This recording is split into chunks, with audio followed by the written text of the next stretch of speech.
All right, man. Welcome to Crow 777 Radio. This is episode 228. Jason Lingren is with me, of course, and Mr. Kurt Kallenbach is back with us to challenge your intellect and imagination.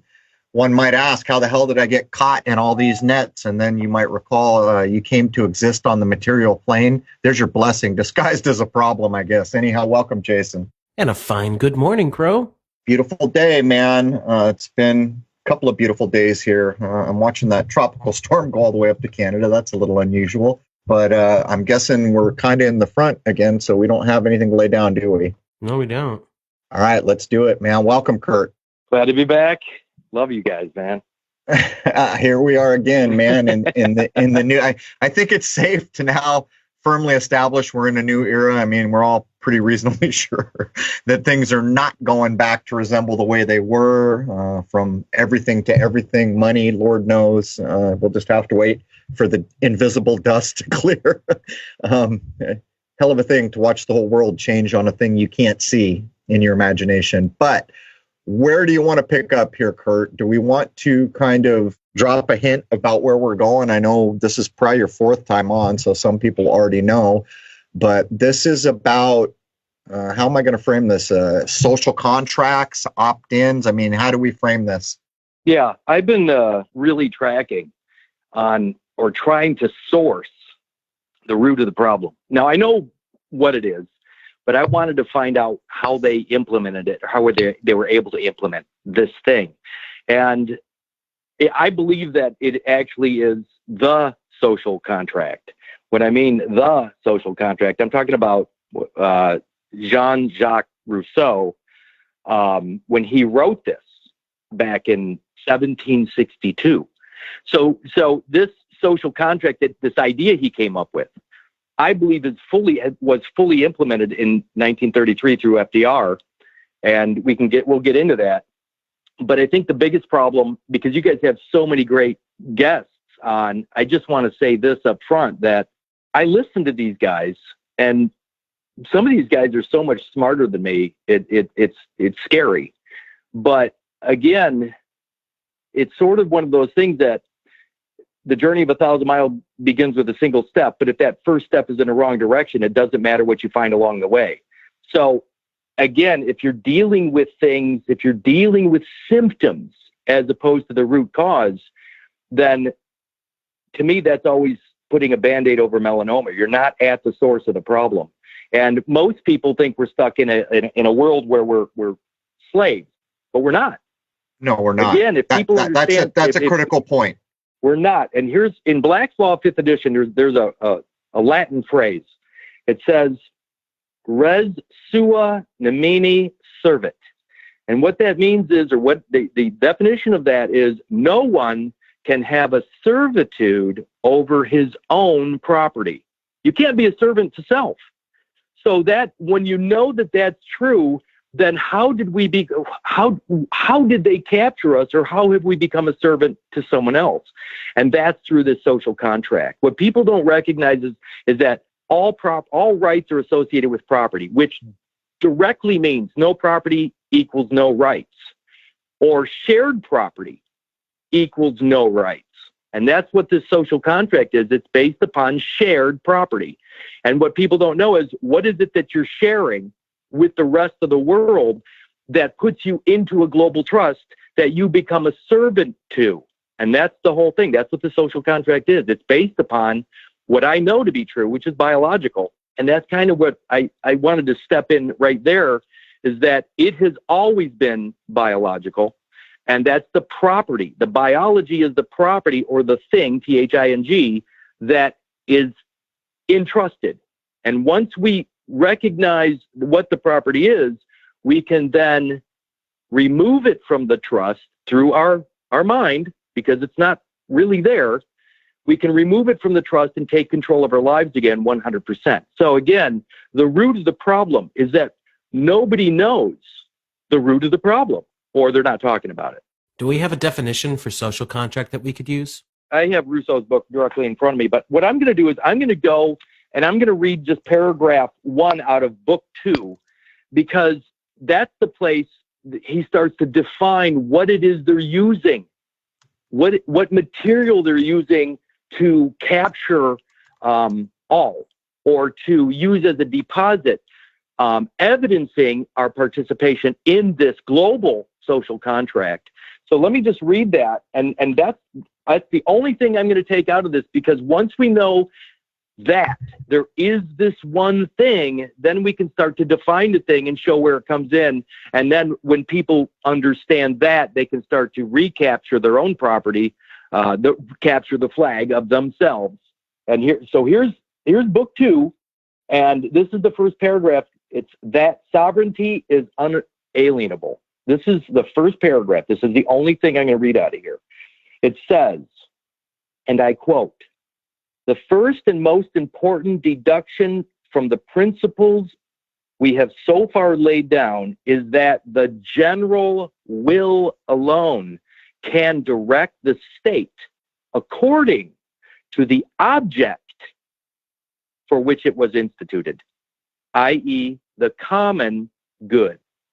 For if the clashing of particular interests made the establishment of societies necessary, the agreement of these interests made it possible. The common element in these different interests is what forms the social tie. And were there no point of agreement between them all, no society could exist. It is solely on the basis of this common interest that every society should be governed." Now, I circled common good, common element, and common interest. And then, but it says, according to the object for which the state is instituted. So what I want to do right now is go to Webster's Online, the definition of common. I mean, if people are screaming for the common law, they better damn well know why. But I'm telling you right now, Jason, do you consider yourself common? Huh. In English or in legal terms or in some other language we don't speak. Well, Crow, let me ask you, is your DNA common? No, it's or unique. Is it unique? Yeah, it's unique. Should be unique. Yeah, absolutely. As we can inflect that for every living human being listening to this now. Unique, all of them. So look at the social contract that says common good, common element, and common interest. One word that is in common is common. So I'm going to go to Webster's Online. I'm not going to go to any legal mumbo jumbo, but it says common. Entry 1 says of or relating to a community at large, which is the public, belonging to, or shared by 2 or more individuals, or things, or by all members of a group. Is your DNA shared by anybody? If not, it's not in common. But if it is, it's been made public. Go ahead. I was going to say, I think you're onto something. As soon as you get finished, I'll do the etymology for you, but it's all French. So I think you're right in the ballpark there. And by the way, before you continue, I'll point out the period of time that you're trying to connect this to. I think the name you dropped was Rousseau, which, by the way, that means red, doesn't it? But that's where alchemy had hit its crossroad. Why that part of the world had all the beautiful cathedrals and, all that stuff got encoded into law. All of it got encoded into the Bible. Just to preface what you're about to say, and I'm sorry for interrupting.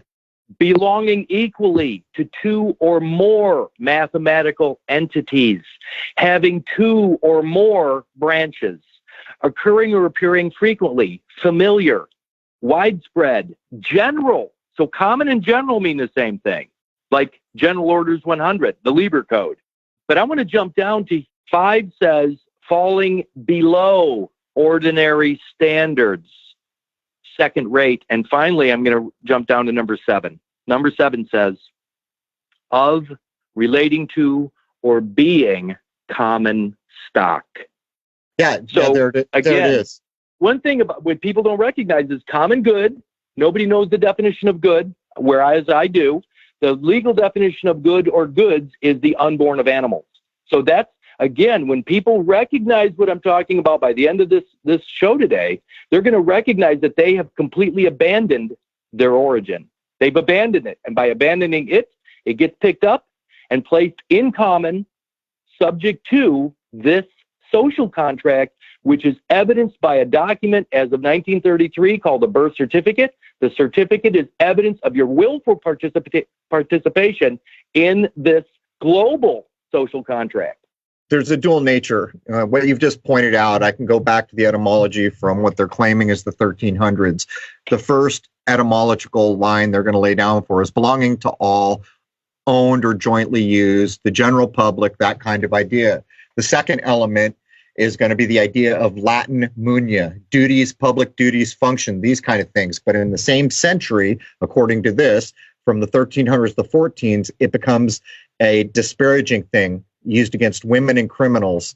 So you can see the dual use here when you're trying to understand common, meaning pertaining equally to or proceeding equally from two or more, meaning usual, not exceptional, of frequent occurrence, which is the last thing you laid down. So we've gone from an idea of, jointly everybody owning everything all the way down to this, you're so common that this is disparaging the way it's being used. Well, and that's the problem, is that they have us believing we're all one. Now, it sounds like a nice flowery idea, but the reality is we're not. We're all completely unique. And by DNA, there's nobody like you anywhere on the planet. And if you choose to share publicly your DNA, then you will experience this social contract. And again, it's not, when they start rewriting definitions that we all believe we know, like, what's a good one, where they talk about you being stingy or those kinds of words, all of a sudden you start to say, no, I'm not. Well, you don't need to defend yourself, because even biblically it says to love thy neighbor as thyself, which implies first a self-love, which you should do. Otherwise, as far as I'm concerned, you can't love your neighbor. So anyway, years ago, probably more than 10 now, was the first time I'd ever ended up in court. It was after I was tased for allegedly not using a turn signal, and which is what started me on the entire trespass across the body. When I asked the judge, I said, what type of court is this? He looked me right in the eye and says, this is a court of general jurisdiction, which is common. So that means it was a court where everybody was in the common public pool. I call it the cesspool. It's the common pool, and that's the public pool. There's also another word that they use that they really describe differently. You can use the word public, but when you get really specific, there's the general public, which is different than the public. Again, I can walk out of my house right now as a living man and be in the public. I can ride my bike in the public. But does that mean that I am part of the public? No, it means I'm in the public, which is, again, another biblical principle. In the world, not of the world. So if I allow a piece of me to become of the world through negligence by not knowing my godly origin, part of me has become of the world. And of course, it's given a title, and that title is the thing that's used through the social contract. So your idea being that once you recognize that, you can undo the damage that apparently was done to you by yourself. If I followed that description. Although I would argue by your own admission. Yeah, I would argue that most of it was implemented by hook or crook, and very few people. Look, let's look at it this way. If we can say 99% of the people were fooled, I think we can call it a trap. Well, I mean, it's going to get pretty fun here real quick, because, I mean, what they did is, and I'm jumping way ahead but then I'm going to backtrack just to make sure that everybody understands this. The concept of a war, WAR. Again, when you go, and if you believe you know what a war is, I say that you don't, because the definition of war at Webster's, it says a struggle or competition between opposing forces or for a particular end. And that's what I'm saying right here, is that if you don't know your origin, if you don't know the other end, where you begin, if you don't know where you begin, or you start somewhere in the middle, then the war is for that particular end, the part that you have failed to remember. And that's what this whole thing is about. We don't know our origin. We don't know it. And so we've elected to use a birthday, which is 9 months after our godly origin, which is fertilization. And that birthday is an erroneous claim. It's an abandonment of the material, the 9 months in the womb all the time, and the property in the womb. So I'm going to go to some really interesting ideas here, because they're using these. Now, I sent you guys an email, and the first thing that comes up is the divine proportion. And when you understand what the divine proportion is, basically the divine proportion is not the Fibonacci sequence. It is something entirely different. In fact, the Fibonacci sequence is 1, 1, 2, 3, 5, 8, 13, whatever. But what Fibonacci doesn't include is the one itself. The one itself is already whole, but within its wholeness is the divine proportion. So in other words, the number one is whole. It implies wholeness or allness. But within the allness of the number one is the divine proportion, which is not the Fibonacci sequence. In other words, it's the past, present, and future. Now, if you look at the divine proportion, if you look at this A, C, B line in the email notes, the divine proportion is very simple. The divine proportion of man is origin or alpha moment, fertilization, to last breath. So in my case, I'm 59 years old according to out of the womb. I'm actually over 60 years old from origin. So fertilization, which is the act of God, the act of creation, resulting in a zygote. The zygote is a single cell, which is all of my DNA property in one singular cell, all of it, all my DNA. From that single cell to last breath out of the womb, 59, 60, 85 years later, last breath is the omega moment. So if you look at this line, alpha moment, the A, represents fertilization, and B represents omega moment or last breath. Everything between A and B is called the mean time, MEAN, or the means to an end. The means to the end between A and B or B and A. Now, here's the thing. What does C represent? C represents an arbitrary... Go ahead. Well, I was going to say, there's the problem what you've done because you can't identify. So for everyone listening, if you're going to do the divine proportion, you put a line down. The left part is A, the end part at the right is B. Somewhere in the middle is C, which illustrates the divine proportion. But in the way you've just described it, you can't know the location of C until you're dead. And that's what C is. C becomes a terminal point. So A to C is a terminal point, and C to B could be an entire another line. C represents the arbitrary birth date. So again, if you look at A to C, think of that as the 9 months in the womb. C is a terminal point for the time in the womb, or an origin or beginning point for out of the womb. But C is arbitrary. It is the terminal point or the death of the time in the womb, or a new beginning or second beginning out of the womb. But in reality, there's only one beginning and only one end, A to B. What they've done is they've created an artificial point in the divine nature of man, an arbitrary ending point from the womb at the threshold between those two worlds, the world in the womb and the world out of the womb. The Old Testament, in the womb, Garden of Eden. New Testament, Jesus fish out of the womb. A to B is singular. It's an unbroken timeline, a lifeline. Life is unbroken from fertilization to last breath. Are you suggesting C is the birthday? And by the way, if you are suggesting that, it's another total twist to get us away from nature.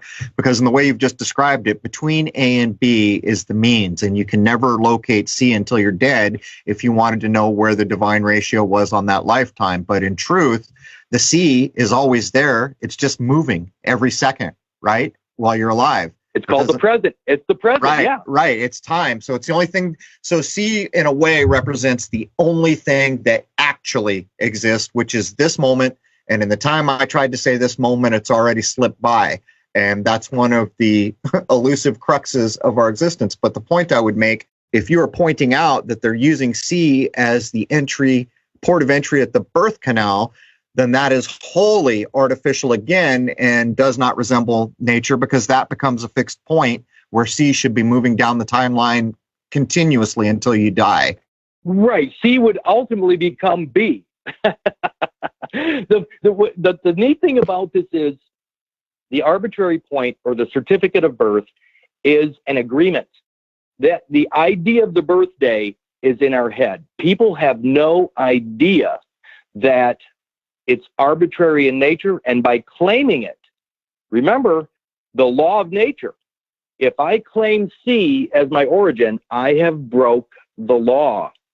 It's a break in the law of nature. So it is the break. It is the breaking of the law. It's the only breaking of the law. So everybody claiming a birthday and celebrating the birth has broken the law. It's the only law we break. From that point on, we submit ourselves to the social contract. By breaking that law, we have now submitted ourselves to this social contract where everybody's in agreement. What people don't really get, and this really gets to me, is that everybody's worried about getting some implant, some little piece of something, some little machine put under their skin. But I'm saying right now that the greatest implant of all time is in our head. And it's a date, a birthday, because we've all agreed that that's where we begin our lives, when in reality, we begin at fertilization. So they got us to arbitrarily agree to a man-made origin, which is actually what I'm going to use, a church term or biblical term or a Roman term. It is an immaculate conception. It is a perfect idea. Immaculate equals perfect. Conception equals idea. A perfect idea to capture the labor of man through a social contract, an agreement. So C becomes the certificate or the agreement or the origin of the social contract. Now, what's interesting about the divine proportion is there's another name for it. It's called phi, P-H-I. Now, the reason I'm bringing this up is because of this ridiculous COVID coronavirus nonsense. Now, the reason I say that is because phi, if you go to the HHS government website, Health and Human Services or whatever it is, phi, P-H-I, stands for protected health information. Protected health information. It's a protected person. And so what I'm saying is that P-H-I is A to C. A to C is all the time in the womb. All the material that we have forgotten or presumably abandoned is the protected health information. That's the birth certificated aborted material. They're protecting our godly origin since we have abandoned it. So phi, P-H-I, is what is subject to the Health and Human Services, the federal HHS. What you don't realize is that, and we're going to get into this too, is that HIPAA, H-I-P-P-A, which is another name for, I'm going to say Asclepius, we'll get into that later, but HIPAA is right out of the story of Asclepius. So they're not hiding anything anymore. Phi, P-H-I, is the protected health information, or the person, the infant person, that's being protected by the federal government. And that person is the birth certificated person. It is our godly origin.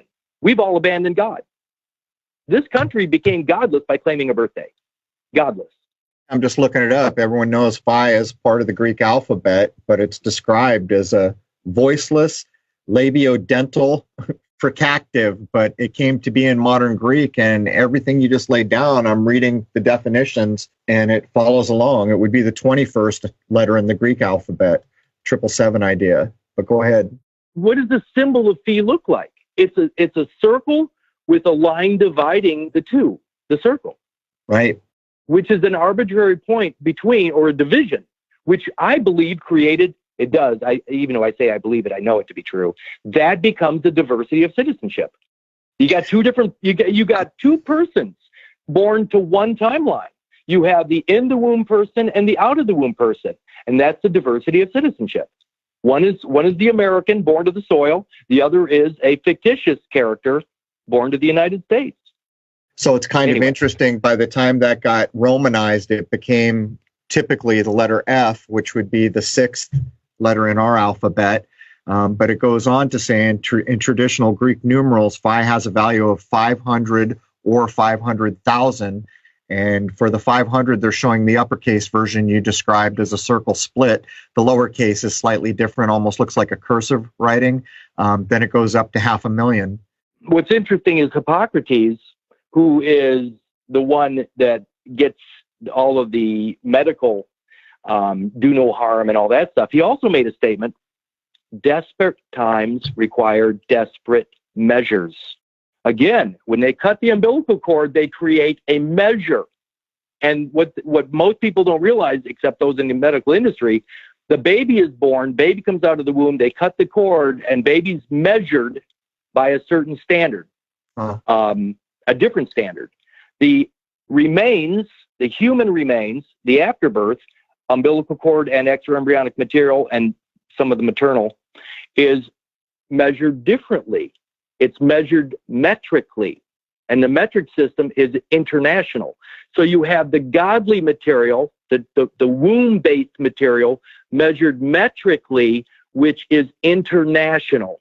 You have the baby getting 9 pounds, 3 ounces, which is a different standard. And those two measuring standards, they can't reconnect. They don't reconnect because they're two different standards. They're two different systems. So what do they have? They have, at the courtroom, they have a conversion, a point of conversion. One has to be converted to the other to make one whole. In other words, for you to get all the way back to God, it requires you an attorney to help you convert to the same system of measurement so you can reconnect with your godly origin. This stuff sounds crazy, but it's really simple when you understand the biology of reality. So again, desperate times call for desperate measures. Wait a minute here. I find myself in a courtroom using the Gregorian calendar, which is arbitrary. In fact, it wasn't created until 1582 by Pope Gregory. And of course, the Gregorian calendar is what? It's the commercial calendar for commerce. That's desperate times. And it requires desperate measures. In other words, to reconnect with your godly origin to be made whole. People have to start expanding their ideas to see the big picture.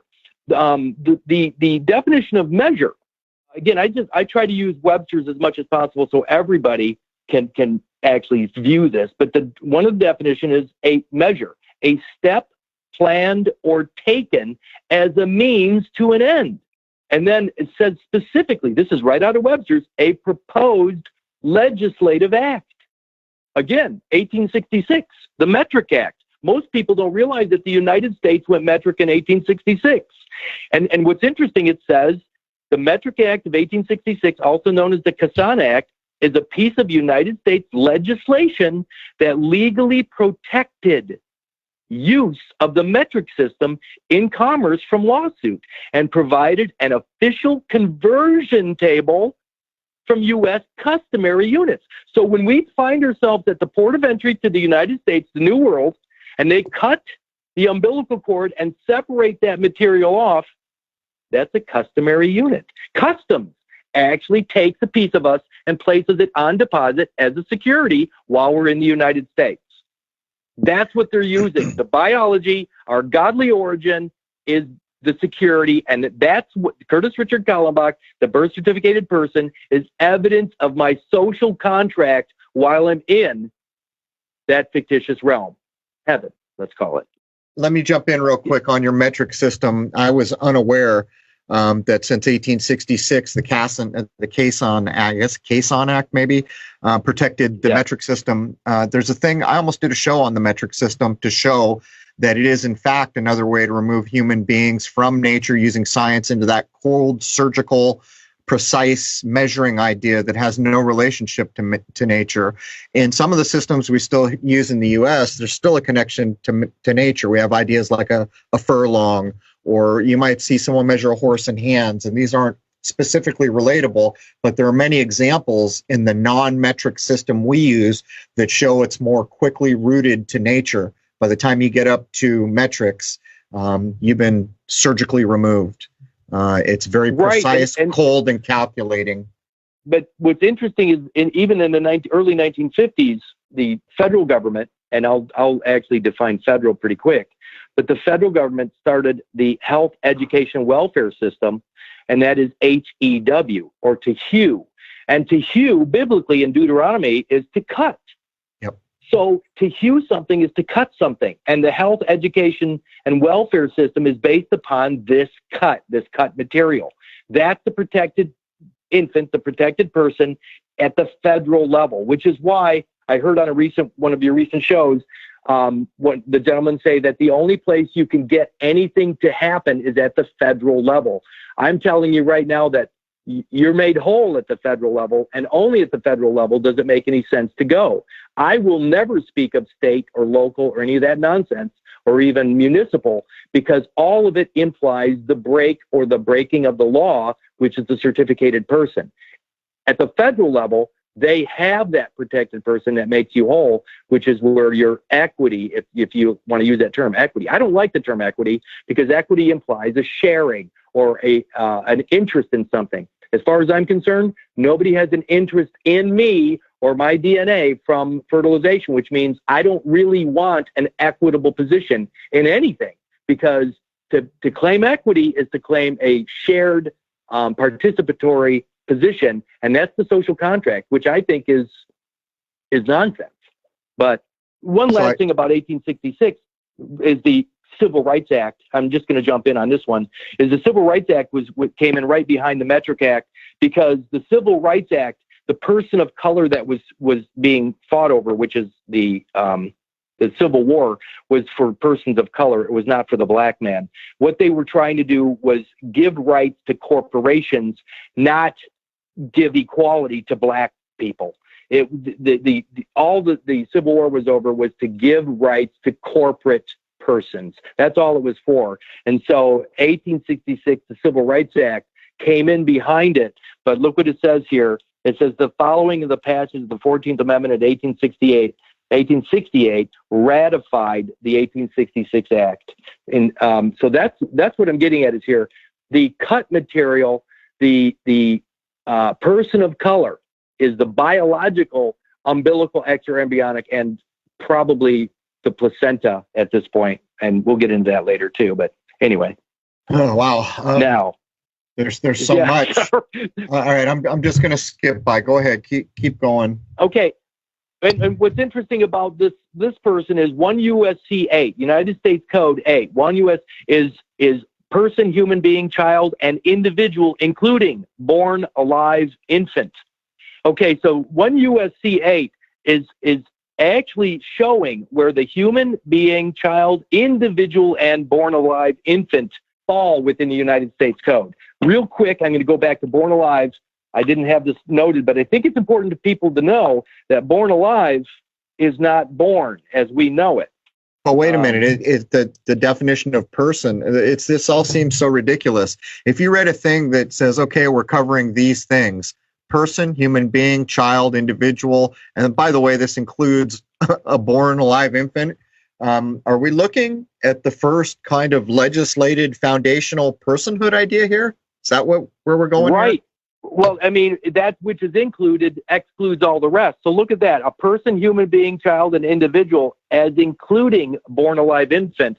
Black's Law, page 167, 5th edition, says born alive is being the product of conception after complete expulsion or extraction from the mother, irrespective of the duration of pregnancy, which breathes or shows any other evidence of life, such as beating of the heart, pulsation of the umbilical cord, or definite movement of voluntary muscles, whether or not the umbilical cord has been cut or the placenta is attached. And here it is.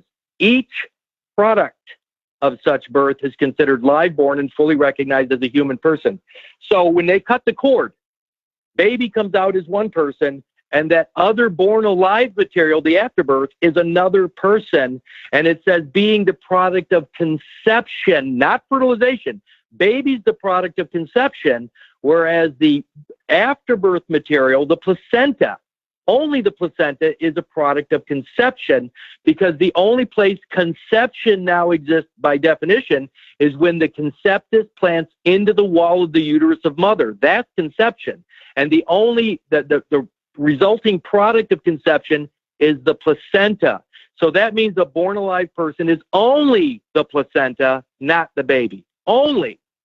I'll stand behind this all day long. So if you're correct, you've showed the perversion that introduces the idea of a person, which is going to be transferred to a dead entity called a corporation.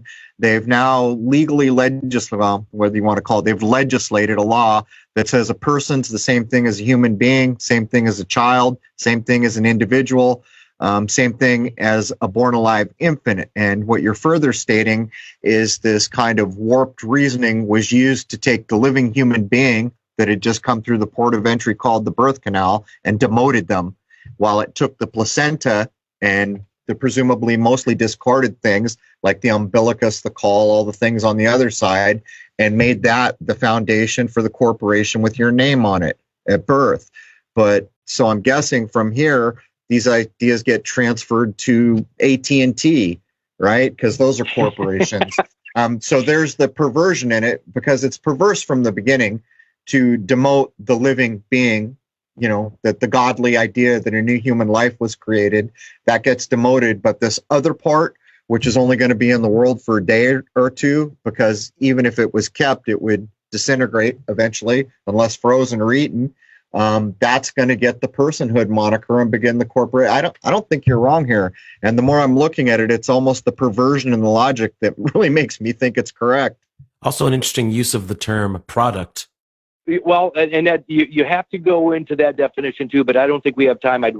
Here's the deal, is in nature, and I mean in nature, strictly, when baby comes out of mom, baby's attached to the umbilical, and the extraembryonic material, the rest of baby, this is all one DNA unit, it's only one thing. When baby comes out, he's still attached to the wall of the uterus through the extraembryonic material. Baby's in the new world, but the rest of baby is in the old world. But when they cut that cord, baby's in both worlds. He's straddling now. Now baby's in the new world, and baby, the rest of baby, the decedent property, is in the old world. And you're exactly right, Crow, on this. What they do is baby gets demoted as defective, broken. Well, it creates another problem, because by this line of reasoning, baby in mother, not yet through the port of entry called the birth canal, is sovereign. So there's a sovereign living thing inside a mother who's not sovereign, because presumably she was put in the same trap as baby's about to when the cord is cut. Now think about this, though. If the cord was not cut because nature was allowed to run its course, what happens is the rest of that material comes out. Now it's all delivered into the new world as one unit. Eventually, 3 to 10 days, all of the product, everything inside the baby's, the placenta, as well as the cord, it all gets drawn into baby in the present moment, and eventually it withers. That material withers and falls off. Baby has been delivered whole into the new world. But when they cut the cord, they split the personality of baby. It is a split personality. I'm talking literally split. And it is a hew, H-E-W, a cutting, which is actually against the Bible, the law of the Bible as well. Look at this, the Doctrine of Discovery, 1792. This is not new stuff. U.S. Secretary of State Thomas Jefferson declared that the Doctrine of Discovery would extend from Europe to the infant U.S. government. Now, a lot of people would say, well, that's, 1792, that's just 3 years after the Constitution was written. No. Infant U.S. government is 1 U.S.C. 8. Person, human being, child, individual, including born alive infant. That infant U.S. government is the godly portion of our existence. It's our origin. It's the origin of the species, for crying out loud. So the on deposit is our godly origin. The federal government is acting for God at this point, just so you know. So hold on. Acting as God. So hold on.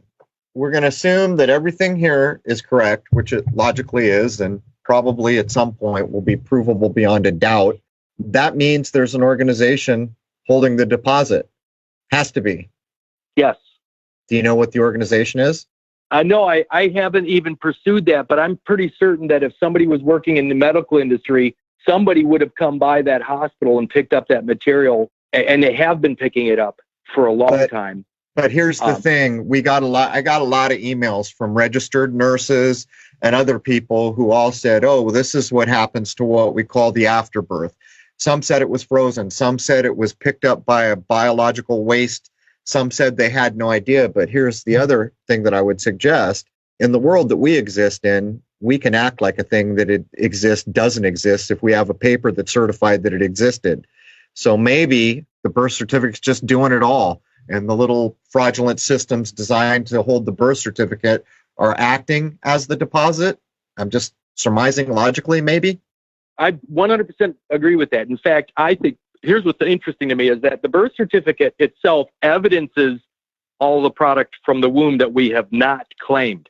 So Curtis Richard Kallenbach, the certificated person, is the 9 months in the womb. It's backed by a biological piece of me, as probably even part of my mom, which is the maternal afterbirth part of the placenta. The reason I say that is because when I was younger, cartoons would always show a baby being delivered by who? The stork. And what uniform does the stork wear? He's got like a postal deal going on, doesn't he? So it's a post. The delivery is by post. It's a post office child. It's a post or after office child. So the certificated person is a post. It's a post for you to stand guard.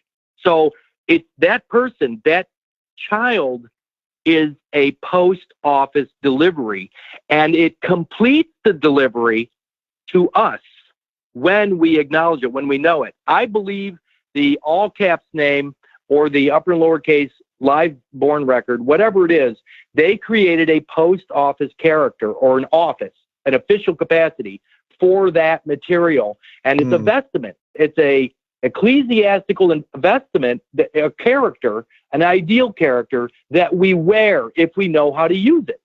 I don't know how to use it. I know what it is, and I think I know what it looks like.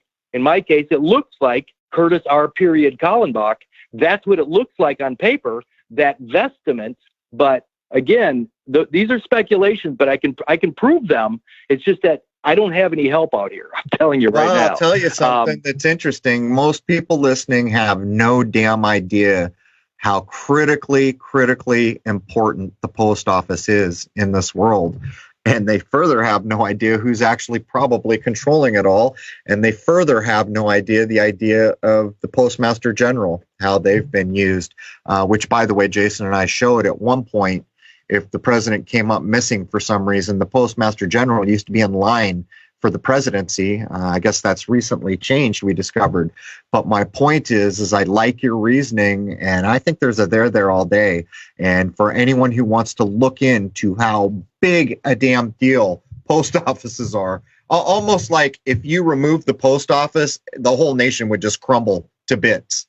Yeah, there's no support. I actually believe that the foundation, like you said earlier in the call, the foundation is that material. That's our full faith and credit. That's us. That's our ability to pay now and in the future. But it's a promise to pay. And they have our DNA on deposit through the social contract that is behind or standing behind that promise. I don't think they do, though. I think this is part of the fraud. Let's cover it real quickly.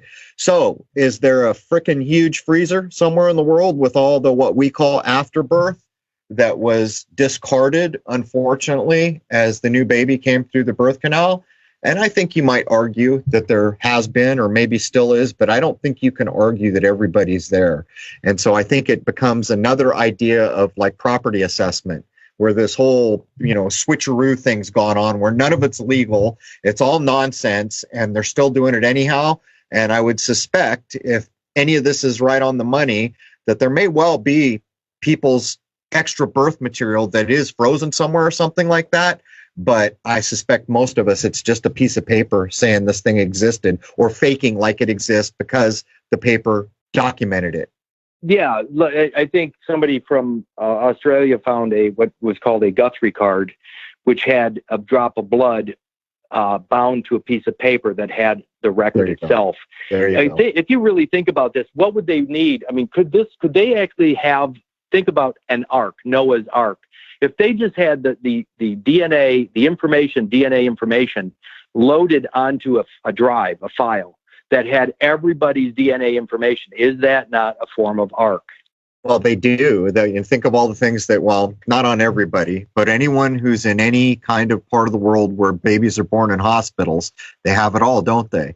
They take blood. They do all these things on both mother and baby. But when you started to describe, I'd forgotten about that Australian thing. I don't know when I first heard about that, but I don't know a lot about it. But what contract do you sign in blood? Does anyone remember when you go to the crossroads?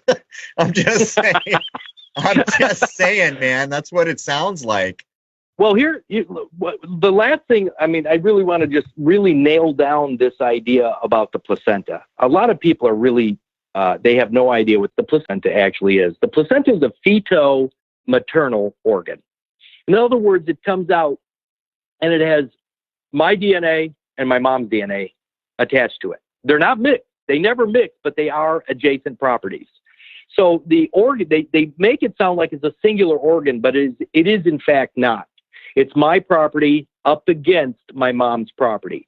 If I know my godly origin from fertilization and I identify that origin, by identifying my origin and not abandoning it through the claiming of an arbitrary birthday 9 months later, I claim all the way back to the beginning, which removes, I'm not saying physically, but mentally and spiritually, it removes my DNA from the placenta or that biological deposit.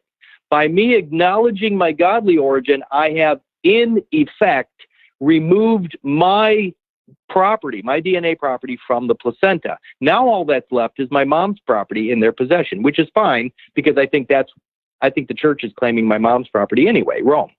So the placenta is a fetal maternal organ. If you look at that, feto is the baby, maternal is my mom. If you look at the idea of Jesus and Mary, it's the same thing because Jesus is the vessel, the extra-embryonic material biologically, and Mary represents Mother Church. So again, feto, me, maternal, my mom.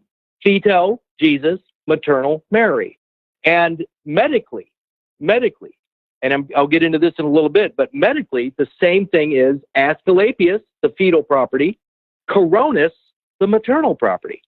So if for some reason somebody were able to remove the religious aspect of the economy, in other words, the full faith and credit, they would have to replace the religious deposit with a new form of deposit, even though it's the same material. Well, the placenta is, hang on, one last thing. The placenta is feto-maternal. Baby mom, Jesus, Mary, Asclepius, Coronis. So anyway, go ahead. I will point out a thing here, though. So for people who followed on when we were doing the foundational myth work, so people know something about why the world works the way it does, because these are the oldest stories we can see, and every other story has been based on it. Asclepius is truly associated with healing, real medicine. Like, here's a sick person, I will do everything I can and probably succeed at making them healthy again. Just to be clear, the symbol for that Asclepius is a wooden staff with a single serpent, and it looks like a very kind of, old wooden staff, nothing fancy about it. What we got was Mercury with the caduceus, all right? That's about a whole other set of things. That's about tricksters, money, business, all these other ideas. But what most people don't realize is Asclepius's mother, and I'd have to look it up, she's either half god, goddess, or full goddess. I don't remember which. I think partial maybe. Her name is Coronis, Cronis. But I would suggest that maybe this is part of the separation, because while we should have gotten Asclepius, which is truly concerned with healing, and his mother truly is Coronis, what we got was Mercury. You see where I'm going here, Kurt? Absolutely. Yeah, and guess what? The Surgeon General doesn't use the staff of, as you say, Asclepius. The Surgeon General of the United States uses the caduceus. Which is everyone right now. I mean, maybe we should just do it. Well, I'll let everyone else do it.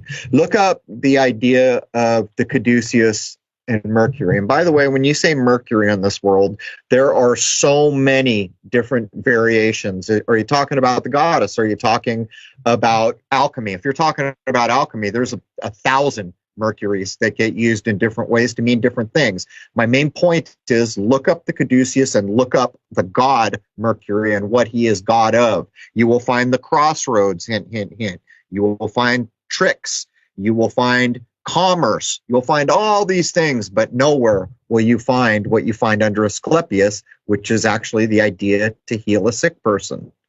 And again, the real one, Asclepius, and don't forget, his mother is Coronis. Two things about that. Number one is the trickster, Mercury and all that, is connected to Pan. Right. And so this new pandemic is based upon Asclepius and Coronis, the pandemic. And I got to interrupt again because Pan is completely analogous to the Baphomet. If you go back to the older alchemical definitions, when there wasn't an idea of an evil devil and all these things, the Baphomet symbolized these other things. As it moved up into the church area, the Baphomet was used to supposedly bring the Knights Templar to their knees, which is a bit laughable because it only happened in one country. There were more Templars than that. My point is that when you look at the Baphomet, which seems to have been first come above, where we could see it was with the Knights Templar. It was all these alchemical ideas being encoded. That was used to say, hey, man, they're worshiping the devil and all these things. But to be perfectly clear, there's a direct correlation to Pan and the Baphomet symbol. And it's not what you think. So if you're already thinking Satan burning you in hell, that's not the idea. But you still don't understand if you don't understand that association. Okay, Kurt, we're coming down to it. We have to come in at under an hour because we run on other radio stations and they have to put a thing or two in the file. So, Jason, anything you want to add in before I wrap up 228 hour one? No, I'm looking forward to see where Kurt takes this. That's every time, man. Your brain feels battered and bruised when you start to realize that there's something to this and it's diabolical.